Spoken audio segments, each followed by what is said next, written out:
저는 40대 초반의 남자입니다.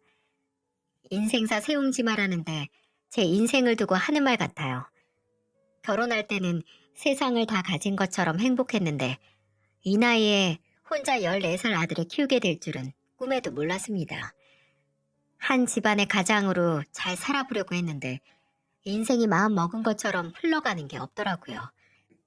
원래는 주유소를 운영하면서 남부럽지 않게 떵떵거리고 살던 저였는데 지금은 돈도 온전한 가정도 남은 게 없어서 참 후회스럽습니다. 남한테 피해를 주고 살았던 것도 아닌데 제 인생은 왜 이렇게 된 걸까요? 오늘 제 인생을 되돌아보고 지난 일은 묻어둔 채 앞만 보고 살기 위해서 이렇게 긴 사연을 써보려고 합니다. 제가 사랑했던 아내는 누가 봐도 예쁘다고 할 정도로 아름다운 외모를 가진 사람이었어요. 지인의 소개로 만났던 저는 아내에게 첫눈에 반하고 말았습니다. 그때는 아내가 하늘에서 내려온 천사 같았어요. 저는 아내를 보자마자 이 여자구나 싶었습니다. 그래서 아내의 마음을 얻기 위해서 수많은 노력을 했어요.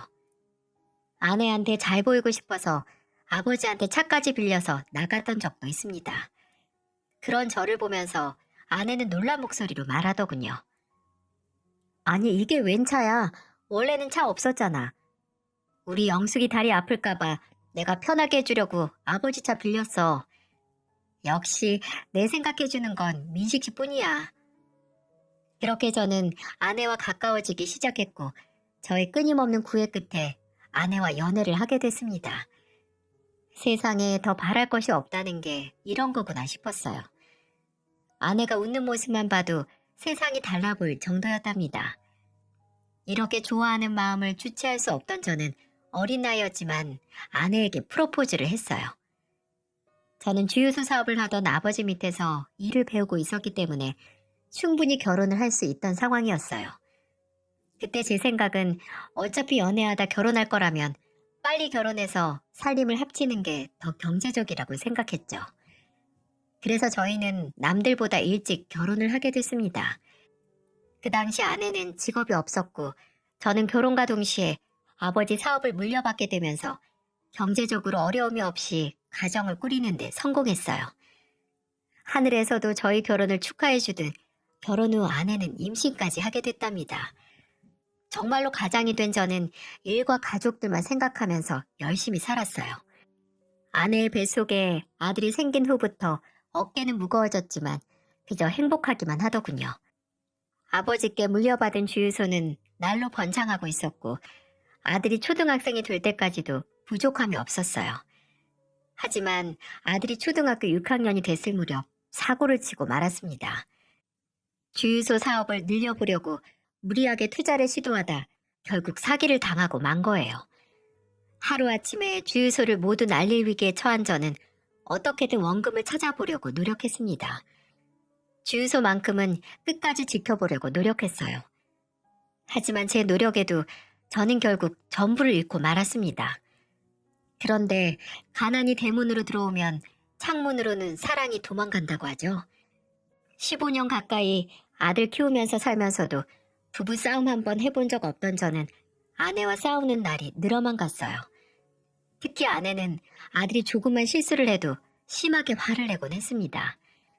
한 번은 아들이 학원에서 문제집을 사야 된다고 아내에게 말하는 것 같았어요. 그런데 아내는 아들을 보면서 버럭 화를 내면서 말을 했습니다. 너는 지금 나한테 문제집 사야 된다고 돈 달라는 말이 그렇게 쉽게 나와? 애가 왜 그렇게 눈치가 없어? 지금 먹고 죽을래도 돈이 없어서 못 죽는 거 안 보여? 지난주부터 교재 사야 된다고 말했었는데 내일부터 새로운 교재로 공부한대요. 네 아빠한테 가서 사달라고 해. 나 돈 없으니까 돈 얘기는 네 아빠랑 해.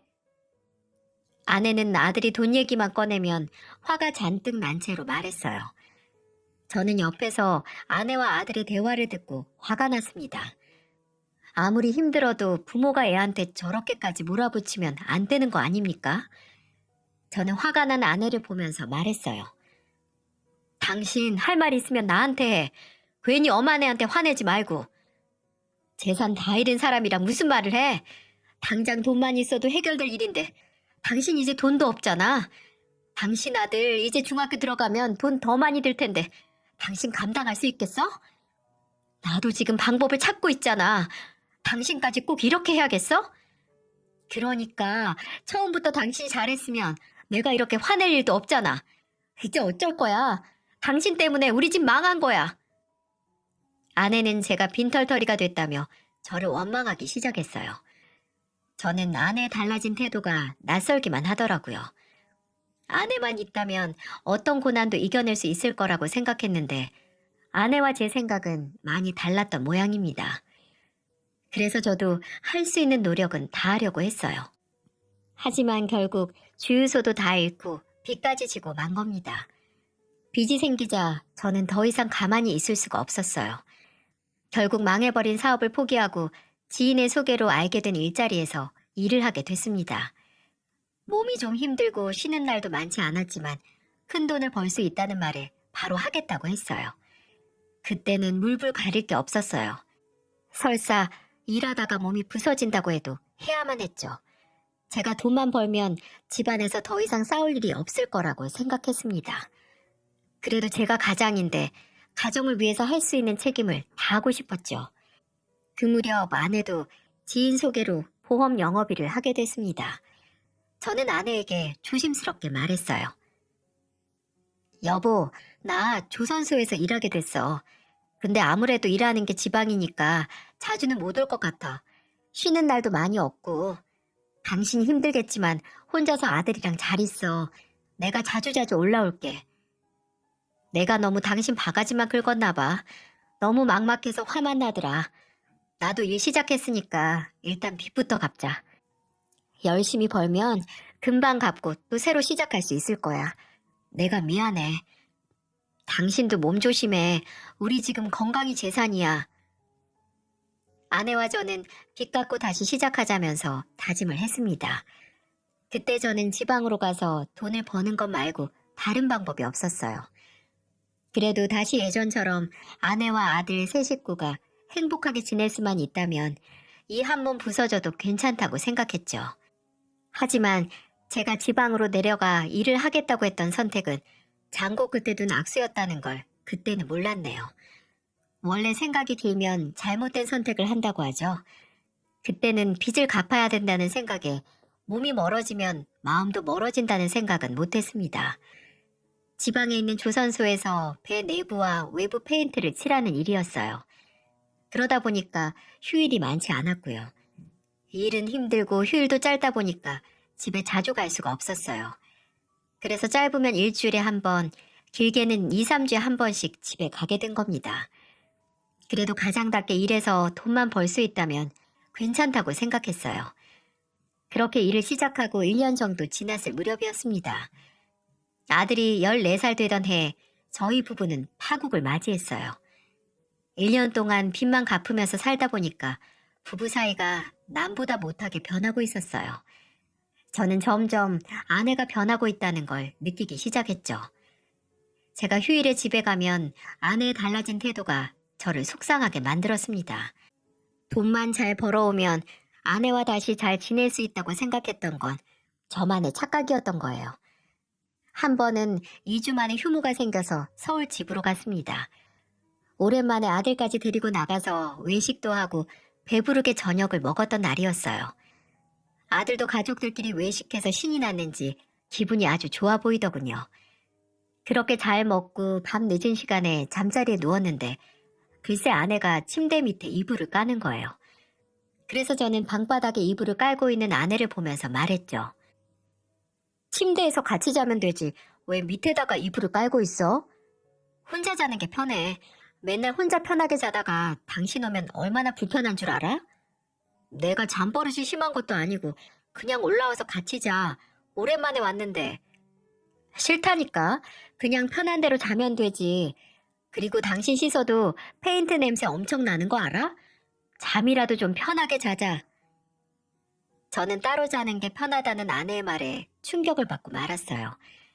게다가 페인트 냄새까지 난다면서 마치 더러운 벌레 보듯 말하는 아내 표정을 보니까 기분이 이상하더군요. 아무리 그래도 부부인데 오랜만에 만나면 애틋하고 반가울 만하지 않습니까? 그래도 안방 바닥에서 아내가 자는 건 화낼 일도 아니었어요. 한 번은 아예 베개까지 다 챙겨서 아들 방에서 자기까지 하더군요. 점점 아내가 저를 거부한다는 생각에 어이가 없었어요. 그래서 바닥에 이불을 펴고 자려는 아내를 보면서 화가 난 목소리로 말했습니다. 월급 가져와야만 남편이고 서방이지? 당신이야말로 그러는 거 아니야.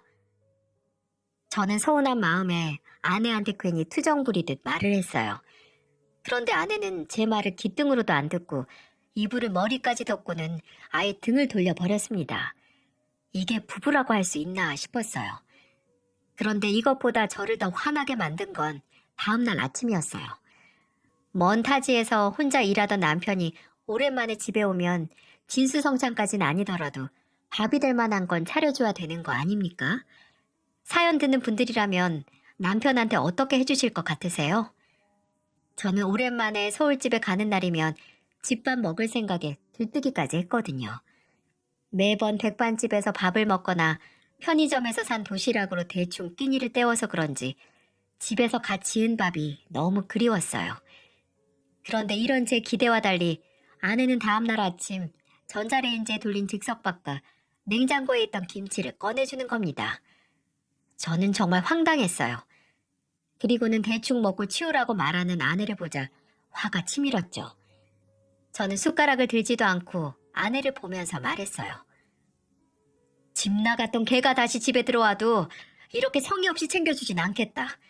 내가 자주 오는 것도 아닌데 그 한 번 집밥 제대로 챙겨주는 게 그렇게 어려워? 내가 누구 때문에 보험 팔면서 이 고생을 하는데 사업 다 말아먹고 집구석 이렇게 만들었으면 그냥 주는 대로 좀 먹어. 내가 언제 당신 보고 빚 갚으라고 했어? 나 힘들게 돈 벌어서 빚 갚고 생활비까지 주는데 이런 식으로 해주는 게 어딨어? 나는 뭐 돈 벌어오는 기계 취급하는 거야? 돈이나 잘 벌면 내가 돈 버는 기계에 기름칠이라도 해주지. 누가 보면 돈 엄청나게 벌어오는 줄 알겠네. 제가 아내한테 생색 내려던 건 아니었지만 아내의 말에 저는 화가 날 수밖에 없었어요. 어떻게든 식구들 힘들지 않게 살게 해주겠다고 노력하는 제가 바보가 된 것만 같았어요. 갑자기 그동안의 노력이 허탈하게까지 느껴지더군요. 저는 아내의 날카로운 말에 화를 내면서 말했어요. 그래, 내가 엄청나게 버는 것도 아닌데 생활비까지 보내면서 괜한 고생을 했네. 나 앞으로 생활비 안 보낼 테니까 당신이 번 돈으로 살아보든지. 왜 갑자기 생활비로 그래? 내가 나 혼자 쓰는 돈도 아니고 당신 아들도 쓰는 돈이야. 아침부터 귀찮게 진짜. 알았어. 밥 새로 해줄게. 기다려. 결국 아내는 생활비를 안 주겠다는 말에 아침밥을 준비하기 시작했어요. 이거야말로 엎드려 절받기 아닌가요? 그래도 저는 그렇게라도 집밥을 먹고 싶었습니다. 그때는 좀 오기도 있었던 것 같네요. 오랜만에 집에 왔는데 아내의 냉랭한 태도에 기분만 상하고 말았죠. 기러기 가족들의 생활은 다 이런 겁니까? 아내와 싸웠던 건 이뿐만이 아니었어요. 아내와 아침밥으로 다툰 이후 힘들더라도 집에 자주 가야겠다고 생각했어요. 그래서 일주일 만에 겨우 휴일을 받아서 서울로 올라갔습니다. 그런데 아내의 반응은 냉랭했어요. 저는 자주 봐야 대화도 많이 할 수 있고 괜한 오해가 없을 거라고 생각했어요. 그런데 아내는 제 생각과 달리 저를 반기지 않더군요. 일주일 만에 겨우 올라온 저를 보면서 싸늘한 얼굴로 말했습니다. 아니, 요새 왜 이렇게 자주 와? 일이 또 없어? 빚은 언제 다 갚으려고? 쉴만 하니까 쉬는 거지. 내가 내 집 오는데 당신한테 보고하고 와야 된다는 거야? 너무 자주 오니까 하는 소리지. 오며 가며 교통비에 당신 올 때마다 차려야 되는 밥값에다가 돈 생각 좀 해. 나중에 아들한테 빚 물려주고 싶어? 제 아내 정말 해도 해도 너무하는 거 아닌가요? 아무리 빚이 싫고 먹고 사는 게 빠듯하다고 하지만 힘들게 일하다 온 남편한테 정말 너무하는 거 아닙니까? 저는 현관에서부터 문전박대하는 아내를 보자 있는 정도 뚝 떨어지는 것 같았어요. 정말 가난이 우리 가족을 다 갈라놓는구나 싶었습니다. 저는 아내에게 크게 실망했고 아내를 보면서 날카롭게 말했어요.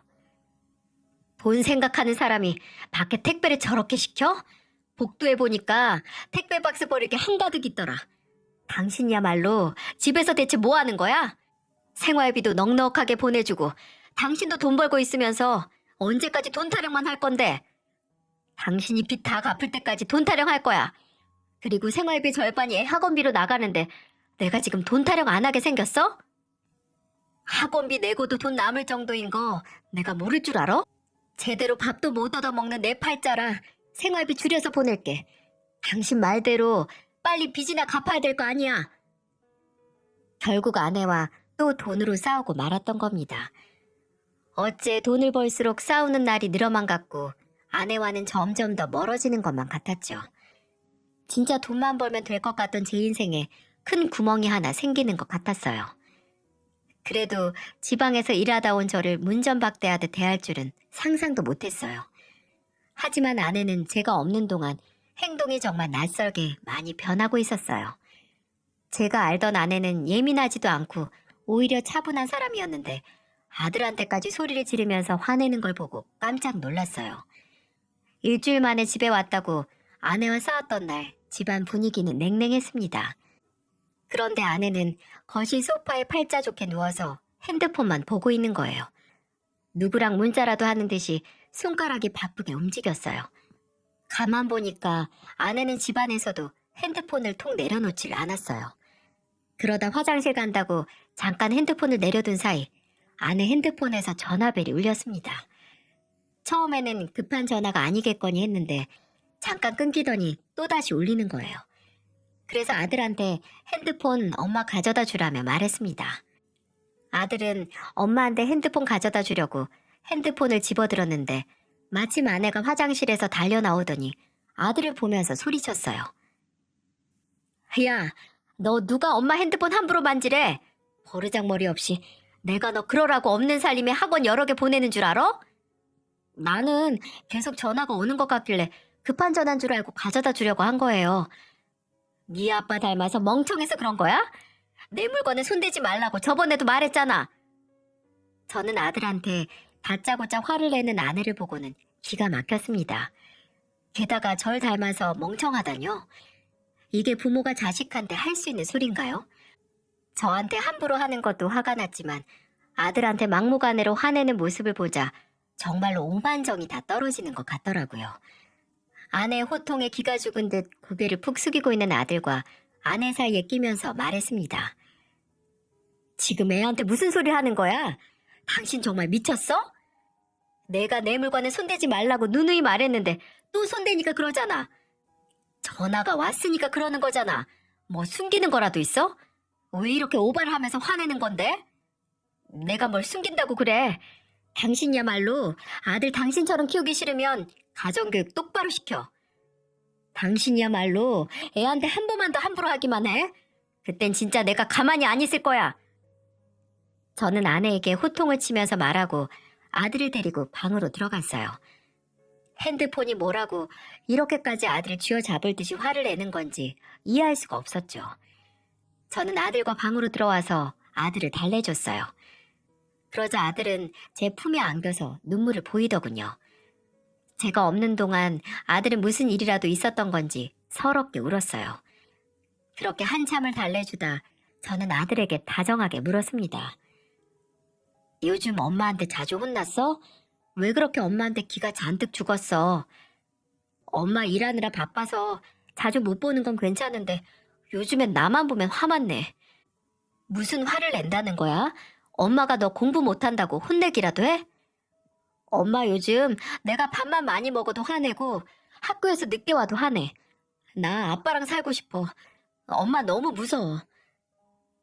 저는 아들의 말을 듣고 놀랄 수밖에 없었어요. 그동안 아내한테 생활비를 보내면 집안 살림 잘하고 있을 거라고 생각했어요. 그만큼 아내를 믿고 있었고요. 하지만 이런 제 믿음을 깨뜨리기 시작한 건 바로 아내였죠. 아들의 말을 듣고 가만히 생각해 보니까 아내 행동이 수상해지기 시작했어요. 아들이 지방에 있는 저와 살고 싶다는 말까지 하니까 아내가 더 의심스러웠습니다. 분명 사업이 망했을 때보다 훨씬 더 살만해졌는데 아내는 매번 돈 타령이었어요. 게다가 제가 의심할 수밖에 없던 상황은 또 있었어요. 다시 지방으로 내려가려고 옷을 챙기고 있는데 옷장에서 글쎄 못 보던 옷이 나온 거예요. 제가 좀 덩치가 있는 편이라 옷은 늘 큰 옷만 입었는데 제가 평소에 입던 상의 사이즈도 아닐 뿐더러 셔츠가 있는 겁니다. 저는 평소에 단추가 있는 옷을 별로 안 좋아했어요. 그런데 옷장에서 남자 반팔 셔츠에 사이즈도 제 것이 아닌 옷이 나오니까 황당하더군요. 저는 짐을 챙기다가 말고 아내를 불러서 물었어요. 아니, 이 옷은 뭐야? 내 옷은 아닌 것 같은데. 사이즈도 그렇고 내가 언제 셔츠를 입었다고 이런 게 다 내 옷장에 있어? 제가 처음 본 옷이라면서 아내에게 물어보니까 아내는 당황한 얼굴로 제 손에 있던 옷을 뺏어갔어요. 그리고는 저를 보면서 말을 얼버무리며 말했어요. 저번에 내가 일하다가 옷에 커피를 쏟아서 같이 일하는 언니가 준 거야.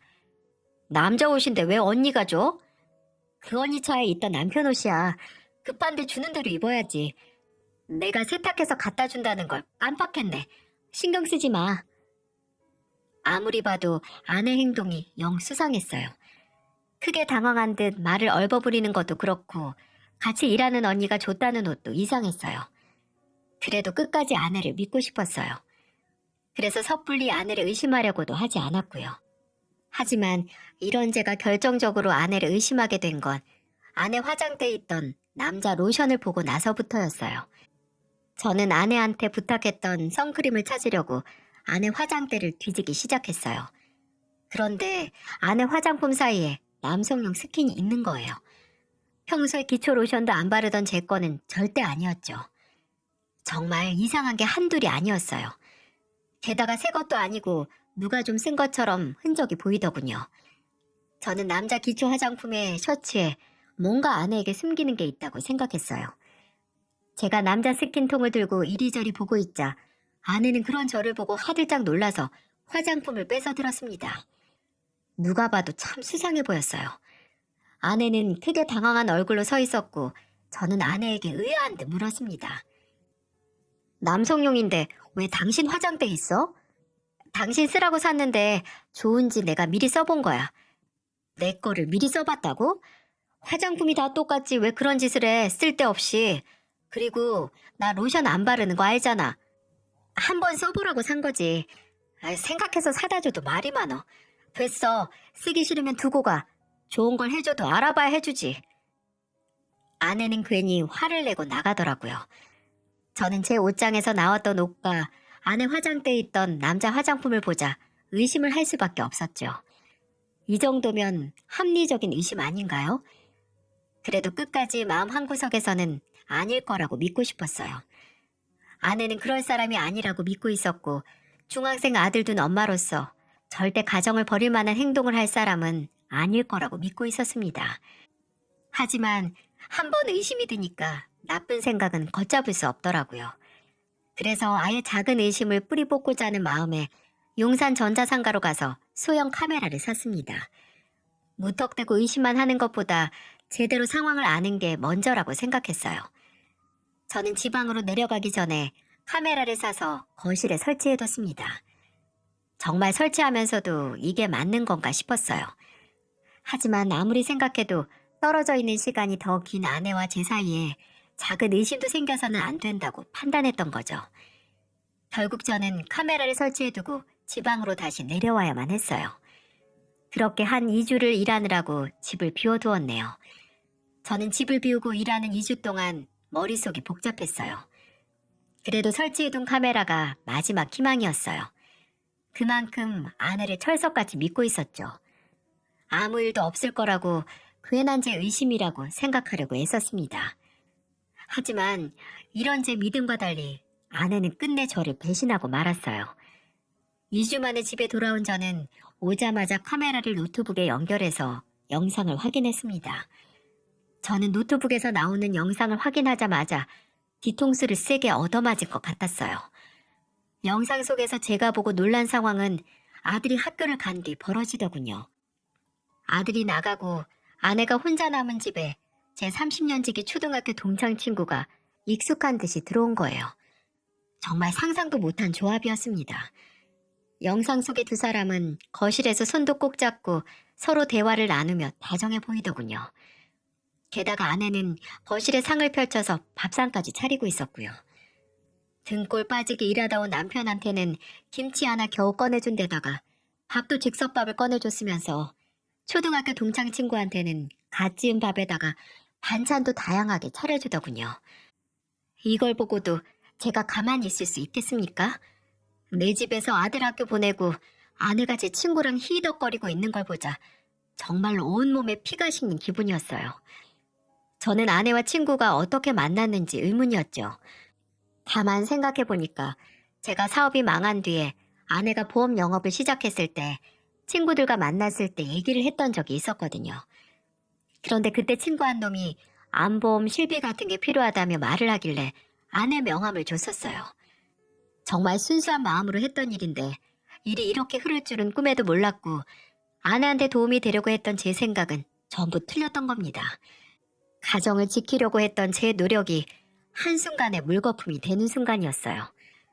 저는 그동안 무엇을 위해서 밤낮 없이 일했던 걸까요? 제 인생 참으로 허망하지 않나요?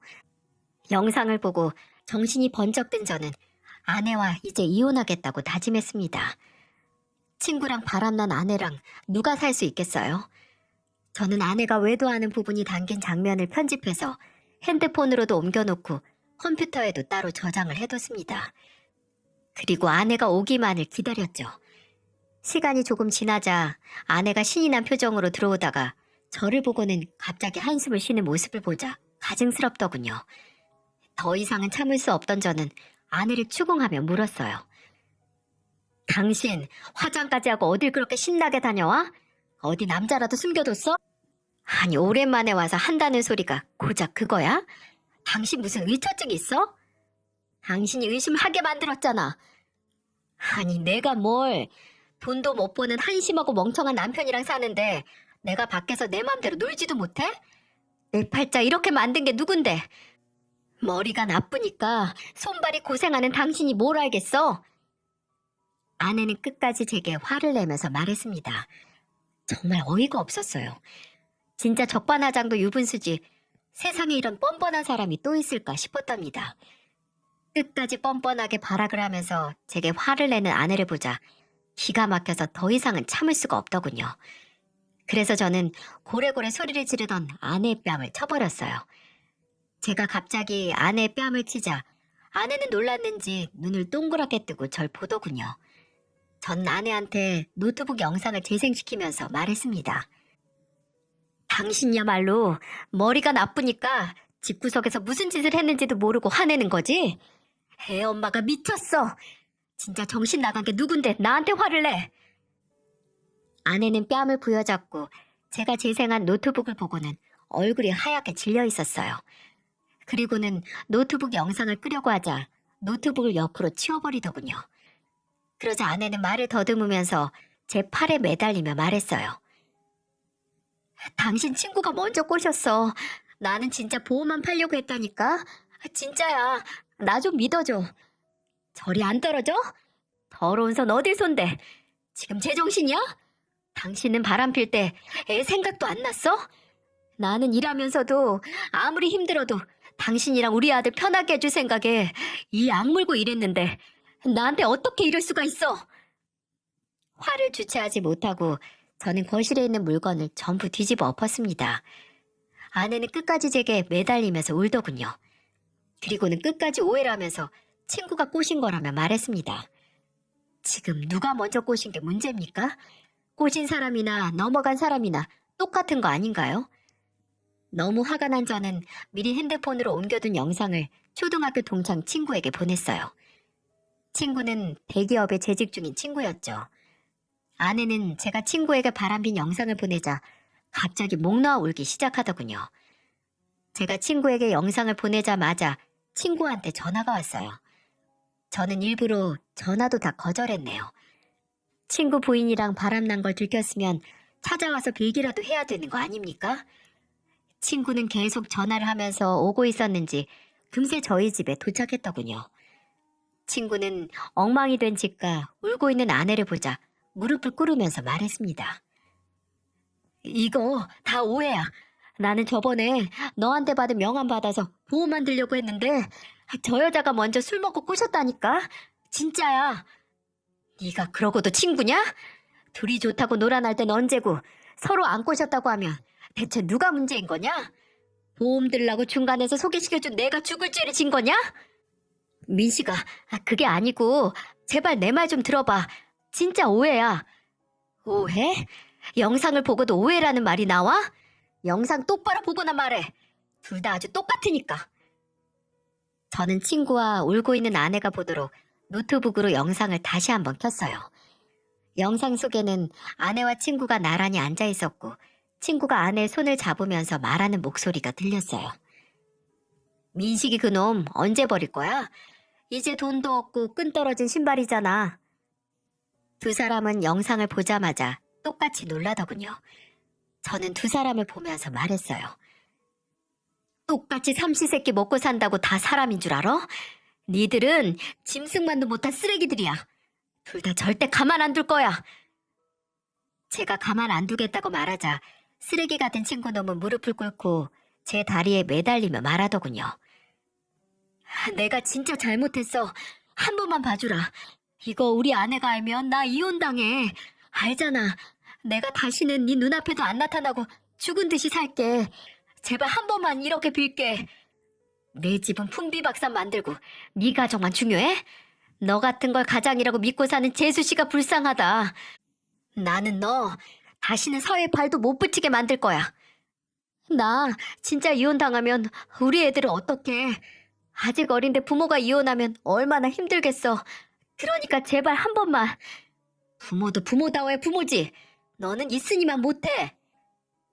평소 부부 동반 모임을 자주 하던 저는 재수 씨의 번호를 알고 있었어요.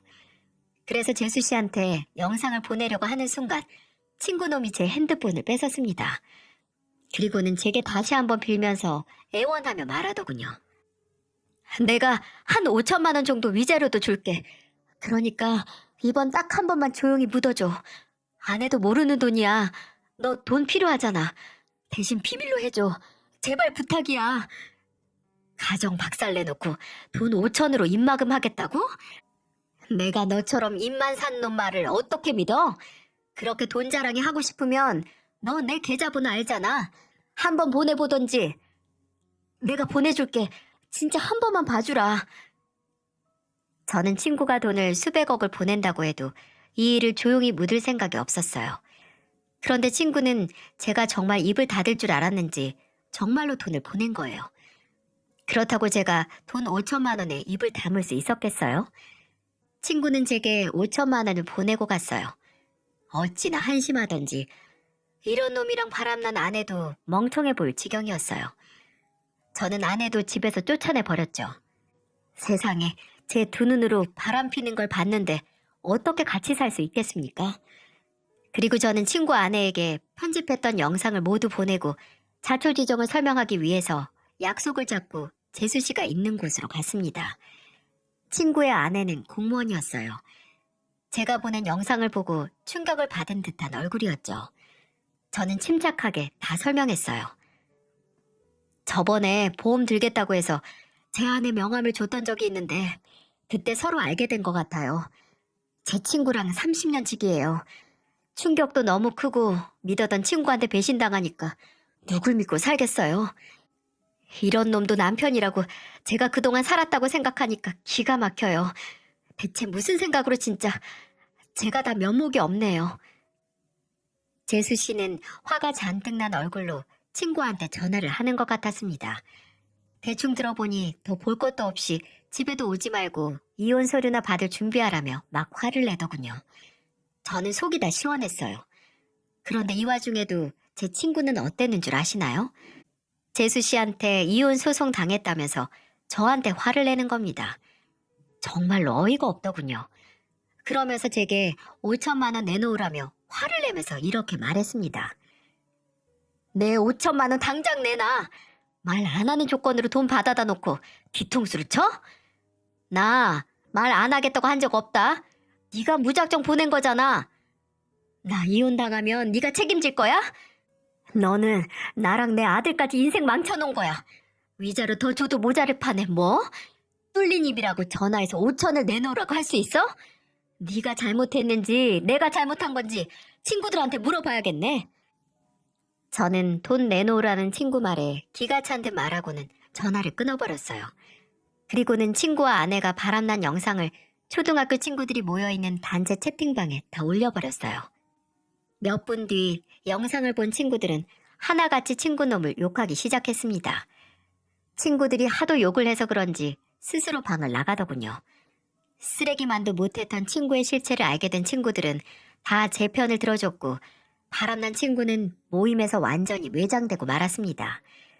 쓰레기 같은 친구의 몰락은 이뿐만이 아니었어요.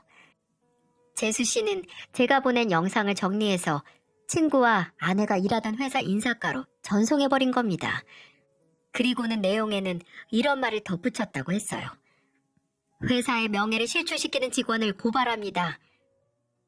재수 씨가 회사에 보내고 나자 파급력은 커졌어요. 친구는 회사에서 휴직 처리가 됐고 아내도 마찬가지였고요. 회사에 소문이 퍼져서 친구 놈도 얼굴을 들고 다닐 수 없었겠죠. 그런데 아내는 그동안 행실을 어떻게 했길래 회사로 제보까지 왔답니다. 진짜 지금 생각해도 이혼하길 100번 잘했다 싶었어요. 아내가 일하던 보험회사로 그동안 아내가 얼굴로 팔았던 보험이라면서 여기저기서 제보가 이어진 거죠. 저도 까맣게 몰랐어요. 보험 팔겠다던 아내는 그동안 얼굴 믿고 일하고 있었다고 하면 믿을 수 있겠습니까? 저는 아내를 철석같이 믿었던 죄로 뒤통수를 세게 맞고 만 거예요. 아내는 본인이 궁지로 몰리자 제게 전화를 해서 울면서 말했습니다. 여보, 내가 정말 미안해. 내가 다 잘못했어. 내가 왜 여보야? 난 이제 그쪽 같은 사람 몰라요. 모르는 사이에 사과가 무슨 소용인데 전화해서 이러세요? 우리 아들 생각해야지. 당신 일하는 거 바쁜데 혼자서 어떻게 키우려고. 너 같은 여편네 믿고 애 맡기느니 없는 게 나아. 그리고 그동안 무슨 짓을 했으면 엄마랑 안 살겠다고 그러니?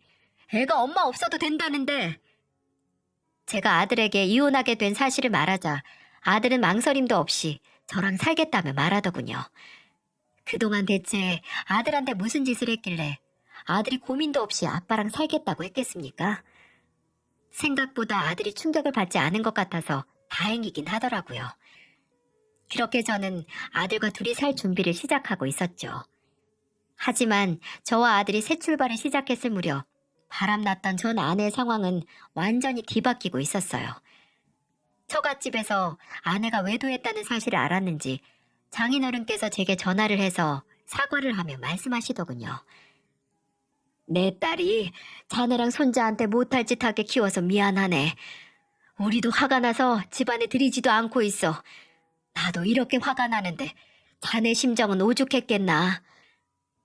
장인어른은 제게 사과를 하면서 딸이지만 이런 짓을 한 자식을 자식으로도 생각하기 싫다며 절대 안 받아주겠다고 하셨어요. 지금은 이혼 소송도 마무리되고 살만해졌어요. 아들도 전 아내와 있을 때는 항상 기죽어 있었는데 요즘은 성격도 활발해지고 여느 중학생 애들처럼 밝아졌어요. 하지만 전 아내는 이혼 후에도 가끔 전화가 와서 봉창 두드리는 소리를 한답니다. 여보, 미안해. 나 그동안 반성 많이 했는데 우리 다시 합치자. 내가 정말 죽은 듯이 집안일만 하고 살게. 이혼하고 도장 찍은 게 언젠데 여보야? 아니 남남인데 전화해서 미련하게 질척거리지 좀 마. 한 번만 더 전화하면 가만 안 둘 줄 알아? 저는 아내의 전화를 단호하게 끊어버렸어요. 완전히 외톨이가 된 아내는 이제야 저와 아들 생각이 났었나 봅니다. 이래서 있을 때 잘하라는 말이 있는 거예요. 친구놈도 재수 씨한테 버림받고 회사도 결국 그만뒀다는 말이 들려오더군요. 그래도 창피한 건 아는지 회사에 소문이 퍼져서 못 다닐 수밖에 없었을 겁니다. 부창부수라는 말이 있죠. 남편과 아내가 손발이 맞아야 보기에도 좋다는 말인데 저는 결혼 생활 동안 저만 잘하면 된다고 생각했어요. 그래서 결국 제 결혼 생활이 이혼으로 끝난 것 같습니다. 하지만 100세 시대에 40 초반 이혼이 인생을 흔들 수야 있겠습니까? 새롭게 마음먹고 제 아들과 잘 사는 모습 보여주면 그게 최고의 복수라고 생각해요. 아직 인생 절반도 더 남았는데 인생사 세옹지마답게 씩씩하게 살겠습니다. 제 긴 사연을 보면서 참 팔자 한번 세다고 생각하셨을 텐데 긴 글 들어주셔서 감사해요.